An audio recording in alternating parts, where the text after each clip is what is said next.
ఈరోజు ఈ సభాస్థలికి వచ్చేసిన చిత్తూరు పార్లమెంటు జనవాహినికి చేతులెత్తి నమస్కరిస్తున్నా. ఈరోజు చంద్రబాబు నాయుడు గారు రాకతో ఈ చిత్తూరు పార్లమెంటు నియోజకవర్గం మొత్తం కూడా పునీతమైంది. ఎందుకంటే అక్రమ కేసులు పెట్టి చంద్రబాబు నాయుడు గారిని 53 రోజులు మరి అనవసరంగా కచ్చగట్టి మరి కారాగారంలో నిర్బంధించడం జరిగింది. అది అయిన తర్వాత మొట్టమొదటిగా చిత్తూరు జిల్లాకి ఇచ్చేస్తా ఉంటే చిత్తూరు పార్లమెంటులో మరి జనవాహిని నీరాజనం పడుతున్నారు. ఇది ఈరోజు ఒకసారి ఆలోచిస్తే ఈ పెద్దిరెడ్డికి కానీ ఈ సారాయి మంత్రికి అబ్కారీ మంత్రికి కనువిప్పు కలగాల. అదేవిధంగా ఈరోజు ఒక డాన్స్ రాణి ఉంది రోజా, మీకు తెలుసు ఆమె ఎంత లంచాలు తీసుకుంటుందో మీకు తెలుసు. ఆ కార్యకర్తకు కూడా వాళ్ళ 17వ వార్డులో భువనేశ్వరి అనే మహిళ ఎస్సీ మహిళ దగ్గర కూడా 70 లక్షలు తీసుకునింది. అంటే మీరు మరి మాకు సామెత ఉంది, ఆవు చేనులో మేస్తే దూర గట్టులో మేస్తుందా అని. ఆ విధంగా ఈరోజు లంచాలకు మరి అవినీతి చక్రవర్తులుగా తయారయ్యారు ఈరోజు చిత్తూరు జిల్లాలో ఉండే మంత్రులంతా కూడా. ఈరోజు ఒకటే చెప్తున్నా, ఏ అవినీతి మంత్రులు మొన్న కొట్టకపోతుంది. ఒక మహాతల్లి నగిరిలో వారానికి ఒకసారి దాని టికెట్లు అమ్ముకునేదానికి కూడా పోతా ఉంది. మొన్న వీళ్ళు పోయినప్పుడు వెంకటేశ్వర స్వామి గారు అన్నారంట, పక్కన లక్ష్మీదేవి ఉంటుంది, లక్ష్మీదేవి అమ్మ అయ్యగారు దేవుడు వెంకటేశ్వర స్వామి వాళ్ళు వస్తూ ఉన్నారు, దొంగలు వస్తున్నారు, ఏమి చేస్తామంటే నన్ను గట్టిగా పట్టుకో లేకపోతే నన్ను కూడా ఎత్తుకుని పోతారు అన్నారంట. మరి వాళ్ళ దూరంగా పెట్టి మరి పోతా ఉంటే స్వామి మన ఉంది దాన్ని ఏం చేస్తారో చూడండి అని లక్ష్మీదేవి అనిందంట. అంటే ఆ ఉండి కూడా ఎత్తుకుని పోయే పరిస్థితి ఉంది.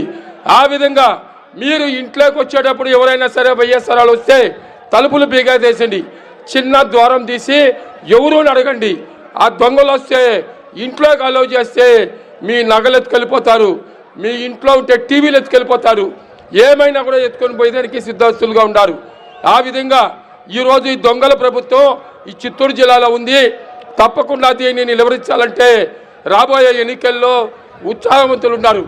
ఇక్కడేమో నగిరిలో భానుప్రకాష్ ఉన్నాడు, అదేవిధంగా గంగాధర్ నెల్లూరులో థామస్ ఉన్నాడు, మరి అదేవిధంగా ఇక్కడ పూతలపట్లో మరి ఉత్సాహవంతుడు మురళీమోహన్ ఉన్నారు.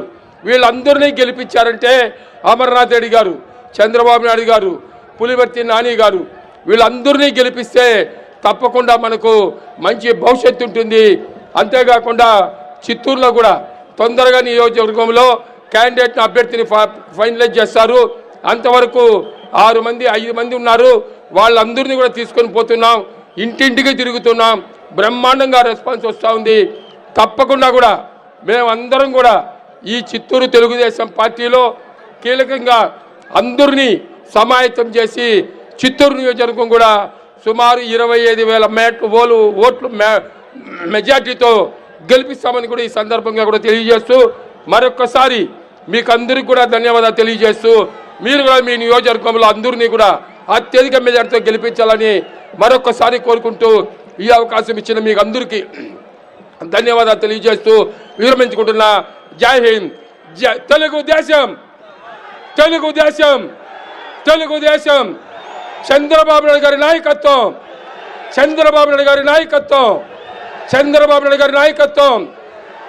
లోకేష్ గారి